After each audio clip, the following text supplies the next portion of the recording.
Price lord Jesus. ಪ್ರಿಯ ದೇವರ ಮಕ್ಕಳೇ, ನಿಮ್ಮೆಲ್ಲರಿಗೂ ಯೇಸುವಿನ ಪವಿತ್ರ ನಾಮದಲ್ಲಿ ವಂದನೆಗಳು. ಯೋಹಾನನ ಪುಸ್ತಕ 12ನೇ ಅಧ್ಯಾಯ 26ನೇ ವಾಕ್ಯ. ಎಲ್ಲಿ ನಾನು ಇರುತ್ತೇನೋ ಅಲ್ಲಿ ನನ್ನ ಸೇವಕನು ಸಹ ಇರುವನು. ಎಲ್ಲಿ ನಾನು ಇರುತ್ತೇನೋ ಅಲ್ಲಿ ನನ್ನ ಸೇವಕನು ಸಹ ಇರುವನು. ಮಾರ್ಪಾಡದ ಪ್ರಸನ್ನತೆ. ಮಾರ್ಪಾಡದ ಪ್ರಸನ್ನತೆ ಅಂದ್ರೆ ಮಾರ್ಪಾಡದಿರ್ತಕ್ಕಂಥ ಪ್ರಸನ್ನತೆ ಉಂಟಾಗುತ್ತೆ. ಎಲ್ಲಿ ನಾನು ಇರುತ್ತೇನೋ ಅಲ್ಲಿ ನನ್ನ ಸೇವಕನು ಸಹ ಇರುತ್ತಾನೆ.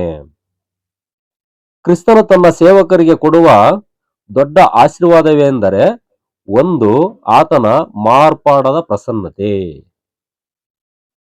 ಕರ್ತನಿರುವ ಸ್ಥಳದಲ್ಲಿ ಆತನ ಸೇವಕನೂ ಇರುತ್ತಾನೆ. ಆಮೇನ್. ಸೇವಕನೊಂದಿಗೆ ಕರ್ತನೂ ಇರುತ್ತಾನೆ. ಅಂದು ತನ್ನ ಸೇವೆ ಮಾಡಿದ ಶಿಷ್ಯರ ಜೊತೆಯಿದ್ದು ಅದ್ಭುತಗಳಿಂದಲೂ ಸೂಚಕ ಕಾರ್ಯಗಳಿಂದಲೂ ವಾಕ್ಯಗಳನ್ನು ದೃಢಪಡಿಸಿದ ಹಾಗೆ ಈಗಲೂ ತನ್ನ ಸೇವೆ ಮಾಡುವ ಒಬ್ಬೊಬ್ಬ ದೇವ ಸೇವಕರೊಂದಿಗೂ ಇರುವಂತೆ ಆತನ ಪ್ರಸನ್ನತೆಯು ಮಾರ್ಪಾಡದ ಪ್ರಸನ್ನತೆಯಾಗಿದೆ. ಹಲ್ಲೆಲೂಯಾ. ಮಾರ್ಪಾಡದ ಪ್ರಸನ್ನತೆಯಾಗಿದೆ. ಎಲ್ಲಿ ಸೇವಕರಿರುತ್ತಾರೋ ಅಲ್ಲಿ ಎಲ್ಲಿ ಕರ್ತನು ಇರುತ್ತಾನೋ ಅಲ್ಲಿ ಒಬ್ಬೊಬ್ಬ ಸೇವಕರು ಇರುತ್ತಾರೆ. ವಾಕ್ಯಗಳನ್ನು ದೃಢಪಡಿಸಿದ ಹಾಗೆ ಈಗಲೂ ತನ್ನ ಸೇವೆ ಮಾಡುವ ಒಬ್ಬೊಬ್ಬ ದೇವ ಸೇವಕರೊಂದಿಗೆ ಇರುವಂತೆ ಆತನ ಪ್ರಸನ್ನತೆಯು ಮಾರ್ಪಾಡದ ಪ್ರಸನ್ನತೆಯಾಗಿದೆ. ಅಂದ್ರೆ ಅಳಿಸಿ ಹೋಗಲಾಗದ ಪ್ರಸನ್ನತೆಯಾಗಿದೆ. ಮಾರ್ಪಾಡದ ಪ್ರಸನ್ನತೆ. ಇಸ್ರೇಲರು ಸೆರೆ ಹಿಡಿಯಲ್ಪಟ್ಟ ಬಾಬಿಲೋನಿಗೆ ಹೋದರು. ಕರ್ತನ ಪ್ರಸನ್ನತೆ ಅಲ್ಲಿಗೆ ಬಂದಿತ್ತಾ? ಹೌದು, ನಿಶ್ಚಯವಾಗಿಯೂ ಇತ್ತು. ಕರ್ತನ ಸೇವೆ ಮಾಡಿದ ದಾನಿಯೇಲನಿಗೆ ತನ್ನ ಪ್ರಸನ್ನತೆಯನ್ನು ಅಪರಿಮಿತವಾಗಿ ಕೊಟ್ಟಿದ್ದು ಮಾತ್ರವಲ್ಲ, ಬಾಬಿಲೋನಿನ ಜ್ಞಾನಿಗಳಿಗಿಂತಲೂ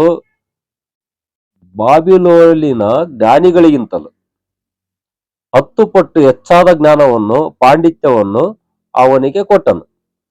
ಸಿಂಹದ ಗವಿಯಲ್ಲಿ ಕರ್ತನ ಪ್ರಸನ್ನತೆ ಇತ್ತೇ? ಹೌದು. ಸಿಂಹದ ಗವಿಯಲ್ಲಿ ದಾನಿಯೇಲನನ್ನು ಹಾಕಿದಾಗ ಯೂದ ರಾಜ ಸಿಂಹವಾದ ಕರ್ತನು ಸಿಂಹದ ಗವಿಯಲ್ಲಿ ಇಳಿದು ಸಿಂಹಗಳ ಬಾಯನ್ನೆಲ್ಲ ಕಟ್ಟಿ ದಾನಿಯೇಲನನ್ನು ಕಾಪಾಡಲು ಶಕ್ತನಾಗಿದ್ದನು. ಅಗ್ನಿಯ ಆವಿಗೆಯಲ್ಲಿ ಕರ್ತನ ಪ್ರಸನ್ನತೆ ಇರುವುದೇ? ಹೌದು, ಕರ್ತನ ಪ್ರಸನ್ನತೆ ಸರ್ವ ಸ್ಥಳದಲ್ಲಿಯೂ ಇರುತ್ತೆ, ಪಾತಾಳದಲ್ಲಿಯೂ ಇರುತ್ತೆ, ಆಕಾಶದಲ್ಲಿಯೂ ಇರುತ್ತೆ.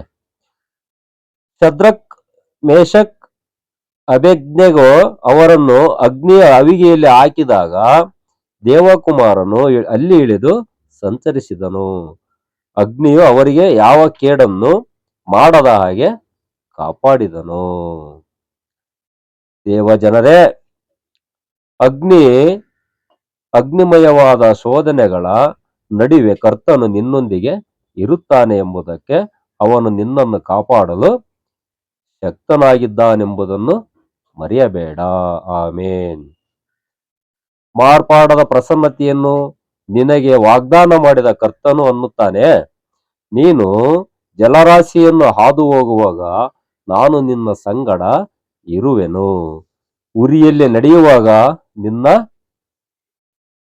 ಕಂದದಿರುವಿ. ನಿನ್ನನ್ನು ಉರಿಯಲ್ಲಿ ನೆಡುವಾಗ ನಿನಗೆ ಉರಿಯು ತಾಗದಂತೆ ನಾನು ನಿನ್ನನ್ನು ರಕ್ಷಿಸುತ್ತೇನೆ. ಜ್ವಾಲೆಯು ನಿನ್ನನ್ನು ದಹಿಸದು.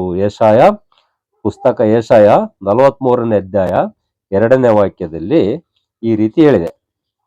ನಾವು ಕರ್ತನು ನಮ್ಮೊಂದಿಗೂ ಇರುವುದು ಎಷ್ಟು ಭಾಗ್ಯಕರವಾದದ್ದು.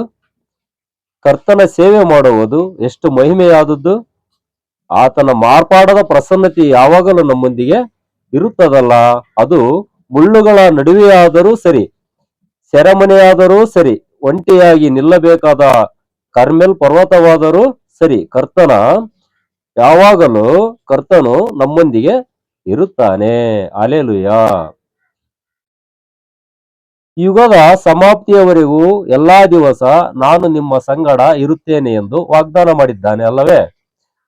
ವಾಗ್ದಾನ ಮಾಡಿದಾತನು ನಂಬಿಗಸ್ತನು. ಕರ್ತನು ಯೆಹೋವನನ್ನು ತನ್ನ ಮಹಿಮೆಯಾದ ಸೇವೆಗೆ ಕರೆದಾಗ ಒಂದು ಸುಂದರವಾದ ವಾಗ್ದಾನ ಮಾಡಿದನು. ನಿನ್ನ ಜೀವಮಾನದಲ್ಲೆಲ್ಲ ಒಬ್ಬನೂ ನಿನ್ನ ಮುಂದೆ ನಿಲ್ಲನು. ನೀನು ಮೋಶೆಯ ಸಂಗಡ ಇದ್ದ ಹಾಗೆ ನಿನ್ನ ಸಂಗಡವು ಇರುವೆನು. ನಿನ್ನನ್ನು ಕೈ ಬಿಡುವುದಿಲ್ಲ, ತೊರೆಯುವುದಿಲ್ಲ. ಯೆಹೋವನ ಪುಸ್ತಕ, ಯೆಹೋವನ 1ನೇ ಅಧ್ಯಾಯ 59ನೇ ವಾಕ್ಯ. ಅಂದು ಯೆಹೋಶನಿಗೆ ಮಾಡಿದ ವಾಗ್ದಾನವನ್ನು ಕರ್ತನು ಇಂದು ನಿನ್ನೊಂದಿಗೆ ಮಾಡುತ್ತಾನೆ. ಆತನ ಮಾರ್ಪಾಡದ ಪ್ರಸನ್ನತೆ ಯಾವಾಗಲೂ ನಿನ್ನೊಂದಿಗೆ ಇರುವುದು. ಆಮೇನ್. ನಿನ್ನ ಮಾರ್ಗದಲ್ಲೆಲ್ಲ ಆತನನ್ನು ನೆನಪು ಮಾಡಿಕೊ. ಆತನು ನಿನ್ನ ಮಾರ್ಗವನ್ನೆಲ್ಲ ಸರಾಗವಾಗಿ ಮಾಡುವನು. ಇದಲ್ಲದೆ ನಾನು ನಿನ್ನ ಸಂಗಡ ಇದ್ದು, ಆದಿಕಾಂಡ 28ನೇ ಅಧ್ಯಾಯ 15ನೇ ವಾಕ್ಯದಲ್ಲಿ ಹೇಳಿದೆ. ಇದಲ್ಲದೆ ನಾನು ನಿನ್ನ ಸಂಗಡ ಇದ್ದು ನೀನು ಹೋಗುವ ಎಲ್ಲಾ ಸ್ಥಳಗಳಲ್ಲಿ ನಿನ್ನನ್ನು ಕಾಪಾಡಿ ತಿರುಗಿ ಈ ದೇಶಕ್ಕೆ ಬರಮಾಡುತ್ತೇನೆ. ನಾನು ನಿನಗೆ ಹೇಳಿದ್ದನ್ನೆಲ್ಲ ನೆರವೇರಿಸಿದ ಹೊರತು ಬಿಡುವುದಿಲ್ಲ. ಹಲ್ಲೆಲೂಯಾ. ನಾನು ಯಾವಾಗಲೂ ನಿನ್ನ ಸಂಗಡ ಇದ್ದು ನಿನ್ನನ್ನು ಕಾಪಾಡಿ ತಿರುಗಿ ಈ ದೇಶಕ್ಕೆ ಬರಮಾಡುತ್ತೇನೆ. ನೀನು ಹೇಳಿದ್ದನ್ನೆಲ್ಲ ನೆರವೇರಿಸಿದ ಹೊರತು ನಾನು ನಿನ್ನನ್ನು ಬಿಟ್ಟು ಹೋಗುವುದಿಲ್ಲ. Hallelujah, hallelujah, hallelujah. ನೋಡಿ, ಕರ್ತನನ್ನು ನಂಬಿದರೆ ಕರ್ತನು ಯಾವಾಗಲೂ ನಮ್ಮನ್ನು ಬಿಡುವುದಿಲ್ಲ ಮತ್ತು ನಮ್ಮ ಕುಟುಂಬವನ್ನು ತಲಾಂತರವರೆಗೆ ರಕ್ಷಿಸುತ್ತಾನೆ. ಕರ್ತನನ್ನು ನಂಬಿದಾತನು ಯಾವಾಗಲೂ ಕರ್ತನ ರಕ್ಷಣೆಯಲ್ಲಿ ಯಾವಾಗಲೂ ಸುರಕ್ಷಿತವಾಗಿರುತ್ತಾನೆ. ಆಮೇನ್.